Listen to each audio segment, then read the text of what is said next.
Timnas elit Liga Indonesia sulit. Hal tersebut tercermin setelah Liga Kamboja berhasil menyalip Liga Indonesia. Sebelum lebih jauh, aku gak pernah bosan untuk ingatkan teman-teman, ketika teman-teman tonton video ini, jangan lupa tekan tombol like dan tombol subscribe, karena aku mendapatkan data statistik banyak nonton kanal YouTube Tommy Deski ternyata belum menekan tombol subscribe. Jadi aku harap kawan-kawan melakukannya. Oke, seperti yang kita ketahui, Madura United perwakilan klub Liga Indonesia harus tersingkir dari turnamen AFC Challenge League setelah dihempaskan oleh perwakilan klub dari Liga Kamboja. Atas dasar tersebut meningkatkan koefisien Liga Kamboja dan mereka berhasil menyalip Liga Indonesia. Berdasarkan ranking overall, untuk peringkat Liga terbaik diisi oleh Saudi Arabia, peringkat kedua Jepang, 3 Korea, 4 Uni Emirat Arab, dan 5 Qatar. Untuk posisi, Indonesia berada di urutan ke-25 dan Kamboja berada di urutan 24. Kalau kita bicara ranking berdasarkan zona Barat tentu diisi oleh Saudi Arabia, Uni Emirat Arab, Qatar. Sedangkan untuk zona Timur diisi peringkat terbaik Jepang, Korea Republik, dan Thailand. Untuk Indonesia berada di urutan 11 dan Kamboja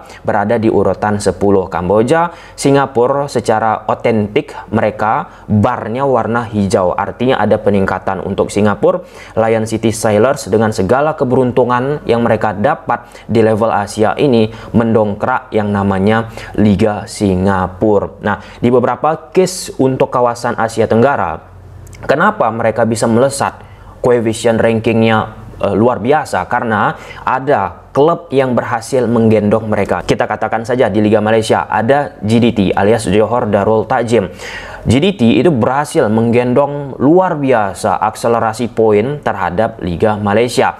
Kemudian bagi Liga Malaysia, ya, yang terpenting sekarang bagaimana bisa melahirkan GDT lain agar bisa bukan hanya dari GDT yang menggendong Liga Malaysia. Semakin merata, semakin banyak perwakilan Liga Malaysia yang fight di level Asia, itu akan sangat amat menguntungkan teman-teman. Nah, untuk di Liga Thailand, Liga Thailand kan ada beberapa klub yang coba fight di level Asia, nggak hanya bergantung ya kepada satu klub, tetapi klub-klub tersebut bisa berbicara banyak, dan atas dasar tersebut tergendonglah Thailand. Di posisi Singapura beberapa waktu terakhir Lion City Sailors, sebelumnya Tampines Rovers, dan itu terus mereka sangat amat konsisten dari tahun ke tahun bermain. Nah, dari case tersebut Malaysia, Thailand, Singapura, klub yang menggendong liga tersebut ya mayoritas klub yang memiliki finansial yang stabil. GDT dengan segala pemain-pemain asingnya,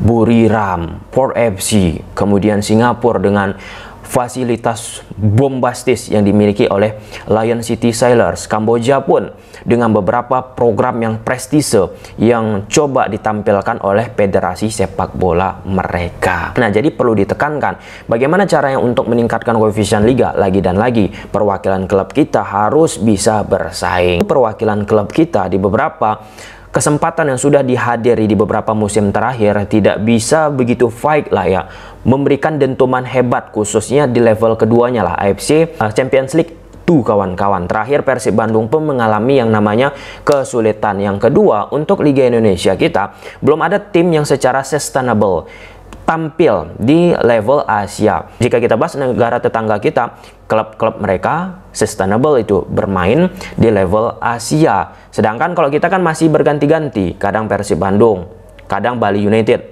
kadang Persija, dan di momen terakhir kan Madura United luar biasa. Sebelumnya sebenarnya mereka di Liga Indonesia, tetapi karena ada perombakan, aku rasa itu akan sangat amat berpengaruh terhadap hasil yang dimiliki oleh Madura di AFC Challenge League. Andai masih Madura diisi oleh Rivera, kemudian Hugo Gomez, ya pasti akan bisa bersaing di kasta ketiga kompetisi Asia kawan-kawan. Karena kalau aku analisa, tempat yang dimainkan oleh Madura United ini secara permainan ditampilkan oleh lawan, sebenarnya kalau lebih oke lagi komposisi pemain Madura United bisa melenggang jauh. Nah, pertanyaan besar sekarang, apa kontribusi yang dimiliki oleh PSSI?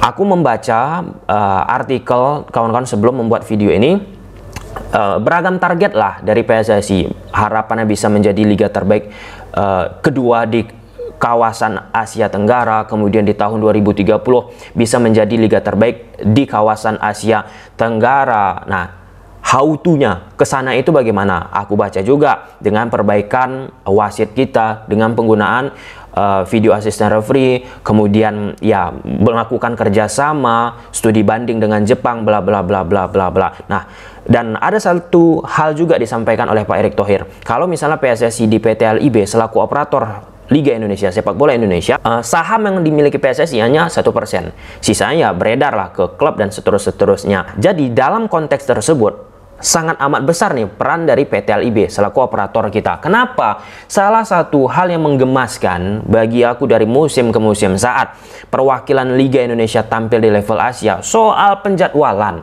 Terakhir, Boyan Hodak, pelatih Persib Bandung, menyoroti jadwal yang diberikan oleh PT LIB. Kok padat banget nih, kok nggak ada tenggang rasa, kasarnya kayak gitu, bla bla bla. Dan sampai pada satu titik, kalau misalnya Persib nggak bisa fight di level Asia, ya ada itu kurang lebihnya andil dari jadwal yang padat. Dan pemain Persib pun lihat banyak cedera, berjatuhan kawan-kawan. Sebelumnya juga Bernardo Tapares, Bali United Coach Teko, banyaklah argumentasi serupa. Jadi ketika kita bicara pengalaman yang didapatkan oleh klub-klub kita di level Asia dari tahun ke tahun, belum ada itu secara eksplosif reaksi yang cepat tanggap dilakukan oleh PT LIB. Malah itu jadi bahan olok-olokan oleh oknum-oknum tertentu. Kenapa aku katakan demikian? Ketika ada pelatih A, pelatih B, pelatih C yang protes, dibanding-bandingkan dengan Man City, kan padat jadwalnya, Barcelona kan padat jadwalnya, Inter Milan kan padat jadwalnya, Liverpool kan padat jadwalnya di Eropa. Mereka nggak ada protes, mereka tetap fight. Nah, pada momen tersebut sebenarnya pelatih kepala klub tersebut secara teknis sudah menggambarkan kalau misalnya beda.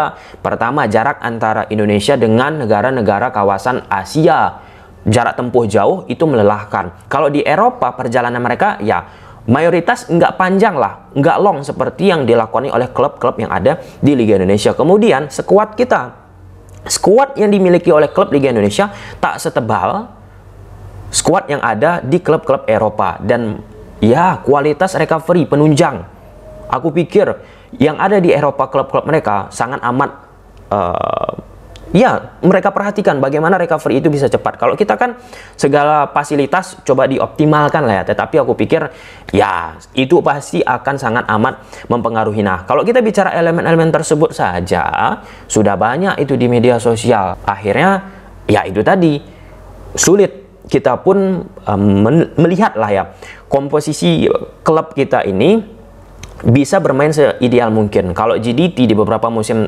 yang lalu kawan-kawan ada dibantu juga oleh PT LIB-nya Liga Malaysia lah terkait dengan pelonggaran jadwal. 1 minggu sebelum pertandingan Liga Champions diberi waktu longgar, dan ya GDT pun menyenangkan operator ataupun Liga Malaysia itu sendiri dengan koefisien yang mereka dapatkan. Sekarang ini GDT bahkan kawan-kawan bagaimana mereka bisa akselerasi lebih tinggi. Nah, di beberapa musim terakhir mereka tersiok-siok di babak knockout ataupun di babak 16 besar. Mau mereka ini lebih tinggi. Nah, ini kan luar biasa. Kita pun sekarang ini dengan berada di peringkat 11 kawan-kawan disalip oleh Liga Kamboja ataupun berada di urutan ke-25 secara ranking overall, membuat klub kita untuk menuju ke level Asia misalnya seperti AFC Champions League 2 itu harus menggunakan jalur babak kualifikasi, nggak langsung lagi.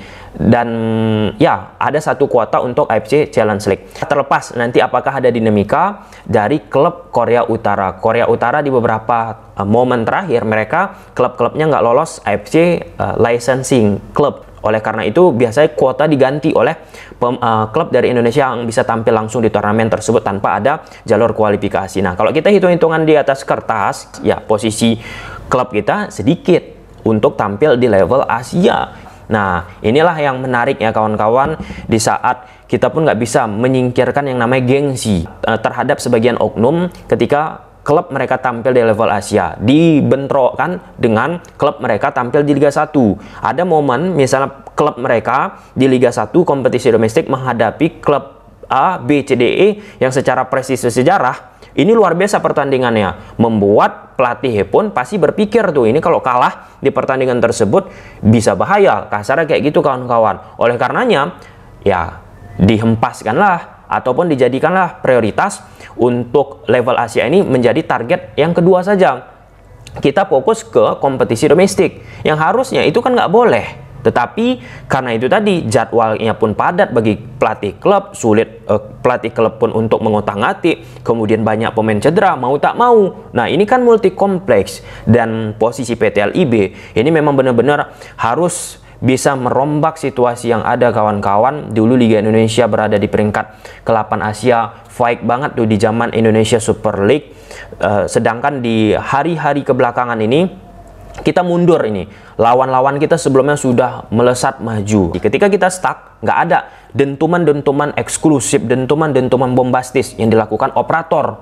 Nah, timnas kita banyak diisi oleh pemain berkualitas, dan banyak akhirnya orang-orang tertentu menyoroti PT LIB kenapa nggak meng-hire orang-orang di luar juga, seperti di Belanda, diaspora kita di mana-mana untuk mengelola. Nah, karena penting ini kawan-kawan saat sebuah liga dihandle oleh orang-orang yang memang luar biasa juga. Aku bukan katakan di posisi sekarang orang-orang PT LIB tidak luar biasa ya. Tapi ini kita butuh seperti apa yang terjadi terhadap timnas juga. Dan di Liga Malaysia, Liga Thailand, Liga Kamboja ini kan mereka melakukan bagaimana hybrid lah pengelolaan dengan orang-orang asing ataupun menggunakan jasa orang asing. Gimana menurut kawan-kawan? Apakah Liga Indonesia bisa memberikan kejutan? Coba silahkan tulis di kolom komentar. Bye.